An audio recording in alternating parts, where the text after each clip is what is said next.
From chronic pain to sports injuries, get Asia's leading joint care under one roof. Your journey to mobility starts at Sunshine Bone and Joint Institute by Kim's Sunshine Hospital, Gachibowli or Begumpe. Book your consultation today. TRS party KCR నన్ను మెడలు బట్టి బయటికి నెట్టి బర్తరఫ్ చేసి 5 ఏళ్ళు అవుతుంది. 5 years అవుతుంది. ఏప్రిల్ మీకు ఐడియా ఉండాలి. ఆనాడు ఆయన ముఖ్యమంత్రిగా మొత్తం మీడియా అంతా కూడా చెరబట్టి అన్ని పేపర్లను అన్ని ఛానళ్ళని తన సొంత కథనాలను ప్రసారం చేసేట్టు చేసి ఆనాడు ఏం జరుగుతుందో తెలియనటువంటి ఒక ఉక్కిరి బుక్కిరి పరిస్థితిని క్రియేట్ చేసిండు. ఆనాడు మాలాంటి వాళ్ళం బయటకు వచ్చి చెప్పుకుందామంటే కూడా ఎవరు రాయని పరిస్థితి, ఎవరు చెప్పని పరిస్థితి, అనివార్యమైన పరిస్థితులలో మేము భారతీయ జనతా పార్టీలో జాయిన్ అయినాం. మేము సమాజానికి మళ్ళీసారి తెలియాల్సిన అంశం ఏంటంటే ఈ మధ్యకాలంలో నాది శోభమ్మ గారిది కర్మార్లో ఫోటో వేసి జీవన్ రెడ్డి గారు వీళ్ళంతా మళ్ళీ పార్టీ మారుతుందని చెప్పి పోస్టర్లు పెట్టుడు, దానికి కొంతమంది మాదంటున్న కూడా దాన్ని ప్రమోట్ చేసి ఇట్లాంటివి జరుగుతూ ఉన్నాయి. నేను ఆ రోజు చెప్పిన మళ్ళీ ఈరోజు చెప్తున్నా, పార్టీలు మారడం బట్టలు మార్చుకున్నంత తేలిక కాదు అని. రెండో మాట కూడా గుర్తు చేస్తున్నా, మాలాంటి ఆ స్థాయిలో ఉన్నటువంటి నాయకులు ఒకవేళ బయటకు వచ్చినా పార్టీలు మారకూడదని కూడా ఒక సందేశం ఇచ్చినాడని. పార్టీలు మారకూడదనే సందేశం కూడా నేనే ఇచ్చిన. అట్లాంటి నన్ను పట్టుకొని ఈ మధ్యకాలంలో మళ్ళీ ఇట్లాంటి వెకిలి ప్రయత్నాలు ఏవి చేస్తుండో, నా గురించి తెలంగాణ సమాజం తెలిసినప్పటికి కూడా, నా మాటలు మీకు గుర్తున్నప్పటికి కూడా మీరు ఇట్లాంటి పట్ల అప్రమత్తంగా ఉండమని చెప్పి కోరుతున్నా. జనరల్గా నాకు అన్ని రాజకీయ పార్టీల కంటే కూడా 20 ఏళ్ళు టీఆర్ఎస్ పార్టీలో ఉన్నా కాబట్టి అత్యధికంగా పరిచయం ఉన్న వాళ్ళంతా కూడా న్యాచురల్గా టీఆర్ఎస్ పార్టీలో ఉంటారు. నన్ను అభిమానించే వాళ్ళు ఉంటారు. ఈ మధ్యకాలంలో చర్చ జరుగుతూ ఉంది, ఈటల రాజేంద్ర గారిని పోగొట్టుకొని కేసీఆర్ తప్పు చేసుకున్నాడు అని అంటాను. నేను అంటలేను. ఇట్లా అనేక మంది పోగొట్టుకున్నారు. ఒక తుమ్మల నాగేశ్వరరావు కావచ్చు, ఒక కడియం సిఆర్ గారు కావచ్చు, ఒక పొంగిరెడ్డి శ్రీనివాసరెడ్డి గారు కావచ్చు, ఒక ఏపీ జితేందర్ రెడ్డి గారు కావచ్చు, ఒక బొడిగ శోభమ్మ కావచ్చు, అనేక మంది ఉద్యమకారులు, అనేక మంది మాజీ ఎంపీలు, అనేక మంది మాజీ మంత్రులు, అనేక మంది మాజీ ఎమ్మెల్యేలు పోగొట్టుకున్నాడు. అయితే ఈ మధ్యకాలం పెద్ద చర్చ జరుగుతూ ఉంది. మళ్ళా రాయనగర్ లాంటి వాళ్ళు, లేకపోతే బొడిగ శోభమ్మ లాంటి వాళ్ళు మళ్ళా కేసీఆర్తో కలుతారట అనేటువంటి చర్చ పెడుతున్నారు. ఇట్లాంటి పిచ్చి ప్రయత్నం చేయొద్దని చెప్పి నేను కోరుతున్నా. ఆ సబ్జెక్ట్ ఎత్తేనే నాకు నేను ఆడ భరించిన బాధ ఏందో గుర్తుకొస్తూ ఉంటుంది. ప్రజల కాలాన్ని నేను చెప్పలేకపోయినా కానీ నన్ను కేవలం బర్తరఫ్ చేయడం మాత్రమే కాకుండా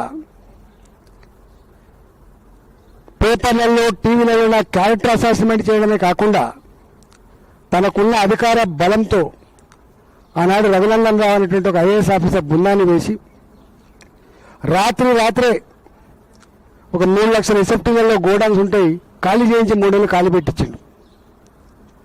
రాత్రే నాకు ఒక ఫీడ్ ప్లాంట్ 78 కోట్లతో కట్టుకున్న ఫీడ్ ప్లాంట్ పొల్యూషన్ సర్టిఫికేట్ లేదని చెప్పి సీజ్ చేసిండ్రు. వందలాది మంది దళితుల్ని పెట్టి రోజు ధర్నాలు పెట్టించిండ్రు, షెడ్లు కూడా కొట్టించిండ్రు. పొద్దునప్పుడే సర్పంచ్ గారు అన్యాయం అని చెప్పింది, సాయంత్రం కల్లా డబ్బులు ఇచ్చి మేనేజ్ చేసి ఇది నిజమని చెప్పించిండ్రు. నేల తరబడి అక్కడిని అడ్డ పెట్టించి ఇప్పుడున్న మాజీ మంత్రులతోటి, ఇప్పుడున్న మాజీ ఎమ్మెల్యేలతో అడ్డ పెట్టించి ఆయన చేయని పని లేదు. ఫీడ్ ప్లాట్స్ ఇచ్చేసిండ్రు, కులఫాలు కూలగొట్టించిండ్రు, భూములు గుంజుకున్నారు. మొన్న ఈ మధ్య కాలంలో మళ్ళీ ఓపెన్ చేసుకుంటున్నారు మెల్లమెల్లగా. ఇవాళ ఈ ప్రభుత్వమైనా నేను ముఖ్యమంత్రి తప్పకుండా రాస్తా, ఆనాడు దుర్మార్గంగా అధికారం చేతిలో ఉందని నాకు బాధ్యత కొనుక్కున్న అన్ని రకాల లీగల్ కాగితాలను తర్వాత కొనుక్కున్నటువంటి వాటిని కూడా చెరబట్టిండు. మరి దీని మీద మీ ఒపీనియన్ ఏంటి అని చెప్పి తప్పకుండా ఈ ప్రభుత్వాన్ని కూడా ఉత్తరం రాస్తా. కానీ నాలాంటి అన్ని నా అవసరాల కోసం, పదవుల కోసం పెద్దలు ముస్తుడు కాదనేది కూడా తెలవాలి. తప్పకుండా సందర్భం వస్తే ఈటల రాజేందర్ ఏందో, ఈటల చరిత్ర ఏందో, ఈటల గరిమ ఏందో తప్పకుండా తెలంగాణ సమాజం తెలుస్తుంది. నేను ఒక విజ్ఞప్తి చేయదలుచుకున్నా.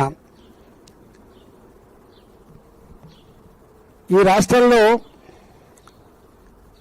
ఈ ప్రభుత్వం మీద విపరీతమైన వ్యతిరేకత వస్తూ ఉంది. కానీ ఆనాడు కేసీఆర్ ఎట్లయితే మీడియాను మేనేజ్ చేసి చెరబట్టి మేనేజ్ చేసుకుంటుండో వీరు కూడా అట్లే చేసుకుంటా ఉన్నారు. దీనంతా ప్రజలు గమనిస్తూ ఉన్నారు.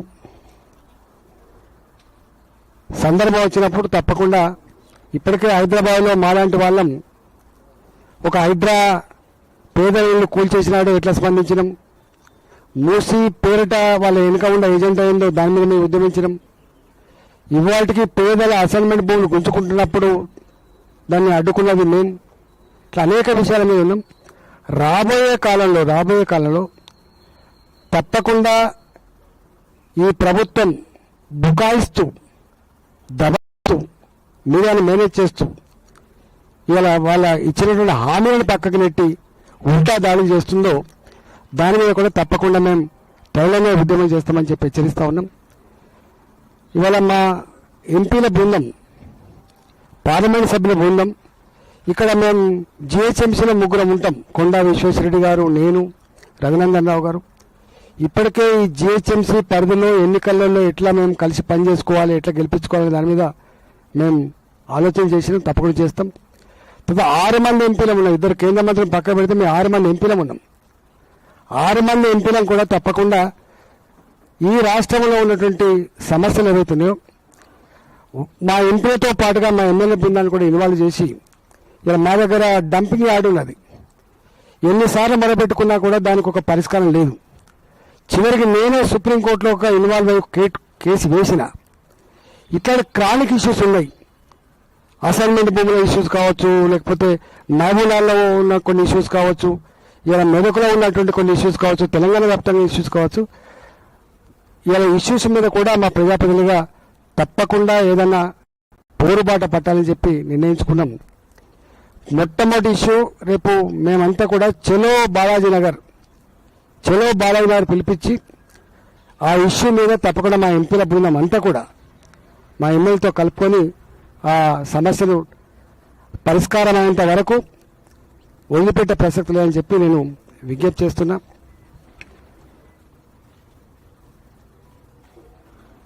ఈ పార్లమెంట్ పరిధిలో జరిగేటువంటి ఎన్నికలలో డెఫినెట్గా ఇప్పటికే సర్వేలు చేసుకుంటా ఉన్నాం.